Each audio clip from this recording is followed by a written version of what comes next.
Hi fans, thanks for clicking on the dreaded D-Rose report. Former knockout champion Awesome Kong will make her Ring of Honor debut May 8th against Sarah Del Rey at the Manhattan Center, New York. Kong will be using her original name, Amazing Kong, so I'm going to have to just change everything now. I don't like Awesome Kong, I like Amazing Kong. Alright, there's a promo last event coming up. Anyway, they've released a special video message from Kimberly Page, remember her? For the fans to promote her appearance at an upcoming promo last Atlanta reunion Pro Wrestling Fan Fest June 4th and 5th in Atlanta. Odd. Anyway, she'll be leading a YRG, Inspirational Meet Perspiration. Anyways, fitness session, along with Diamond Dallas Page and a limited number of super tickets. Fans is going to be at the show. I didn't see what the ticket prices were, but anyway, if you're around that way in Atlanta, I might check her out myself. Alright, I got some breaking news, by the way. Former WWE and WCW champion Bill Goldberg, who has not wrestled in a national wrestling scene at all since his infamous match with Brock Lesnar, WrestleMania 20 back in 2004, and Austin was the special guest referee, by the way, has announced on his Twitter account, which I can't imagine him at all using a Twitter, or even saying he's got a Twitter account. But anyway, says that he's in negotiation with World Wrestling Entertainment. Here's what he said. Yes, I'm in negotiations with WWE. Looks like old Hogan and TNA missed the boat. Shame for the fans. They didn't even try. So that's like him saying they've never gotten in contact with him. But a year or so ago, that's all we heard. Goldberg has stated repeatedly during interviews, though he has no interest in getting back into the ring, but has changed of heart lately, and the door is open again, he says. He's probably still in pretty good shape. I'm not sure about the age, and I'll have to look at it. Truth is, he says, I never thought I'd consider it. Then came my son, Goldberg said. No one said I'd wrestle, but the door's open again. Also, if I ever stepped into the ring again, I would like to have a new tag team partner. He goes by the name of Lights Out. The one and only Shawn Merriman. Updating an old Goldberg-Kevin Green duo, I guess. Sources within TNA and Spike TV confirm that the network's schedule for April 5th is correct. Impact's going to be live from 8 until 10 that night. Against WWE, they're going to be coming on an hour early. I'm playing hell with my DVR, man. It don't know when to record anything anymore. But if you got one, it kind of, it's kind of just tapes it, as long as it shows up on their schedule. As of now, though, however, the only deal there is just a one-time deal, moving to the opening an hour away from the NCAA basketball on CBS. They're just trying to get some distance in there. And the plan for April 12th onwards is resuming the show directly against WWE 9 to 11. So it's a one-time shot, I guess. Maybe. Though noted after Impact were to post a particularly strong rating between 8 and 9 o'clock that night, the idea of permanently relocating the show would definitely be considered, I'm sure.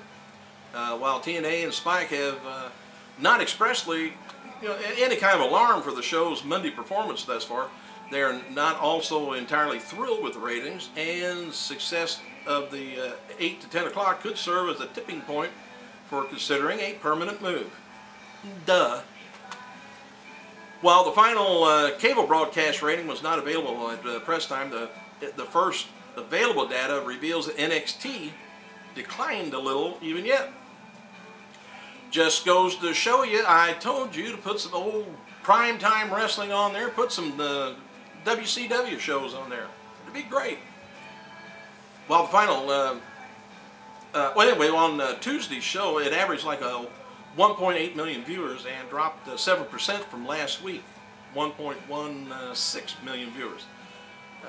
The whole total rating was down like 0.8 to 0.7. Didn't go down much, but man, it just keeps bombing. I didn't think the show would do good anyway. And it's nothing to do with the talent on there. It's just, there's nothing exciting really. We don't know the people yet. Get them on there and, I don't know. I told you what to do. If you don't listen to me, don't do it. I don't know nothing. And I can prove it. Among adults 18 to 49, the show held steady though at a 0.4. Though the final numbers, like I say, are going to be down a bit. Actually, it's possible that the minute-by-minute analysis could reveal additional interest in the show because so much of the show involves video packaging, which WWE is an advertising machine. They are constantly advertising. Whether it's a T-shirt, DVD, next week, pay-per-view, well, anyway, it's possible that a portion of the audience only tuned in to opening matches and the main event. So we'll find out more later. Wrestling Observer newsletter said the latest on the WWE TV network is that the company is looking towards launching it around in about 18 months. And they're looking for an original wrestling programs to air along with wrestling features. Different names have been suggested for the the network is WWE Network, again, WWE S&E for sports and entertainment, WWE 365, WWE .TV, WWE Net, and WWE 24/7 365. Too many letters. Looks like a license plate to me. Why don't you just call it Impact? Maybe Impact would do good then. As noted before, the Band versus Rob Van Dam, Jeff Hardy, Eric Young is on next week's Monday Impact. Will take place inside a steel cage. The head of TNA's ring crew, Bob Rosen, was not at. It's kind of funny. Not at Monday night. Let's see. No, it was Tuesday night tapings, I guess, of the Impact.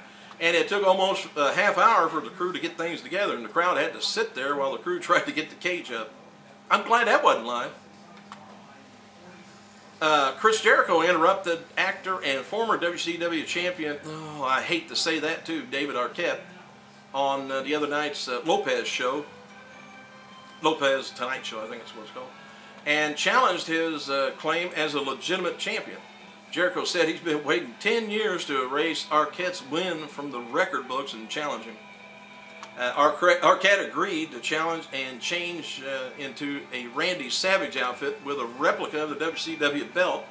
Jericho and Arquette settled their differences by doing a total Eclipse of the Heart on karaoke. Oh, I'm glad I missed that show. WWE rookie Wade Barrett broke his nose, by the way, at the NXT taping on Monday night in San Jose, California. Richie Steamboat, son of Hall of Famer Rickety Dragon, suffered a torn PCL injury at a recent WWE developmental show. Steamboat will be out of action for a while and be most likely needing surgery, and said the Steamboat is doing great in developmental, but he's not right now. Hey, you guys, let me know if you're getting... Well, some of you guys left the comment that you are getting the WrestleMania package, but and also left messages on what you think the main event is for that show, actually, whether WWE claims it is or not. But, hey, leave me some predictions. I'll leave mine probably on Saturday. And let's just see how close we can get. You let me know on, I think, what is there, 10 matches, maybe 11?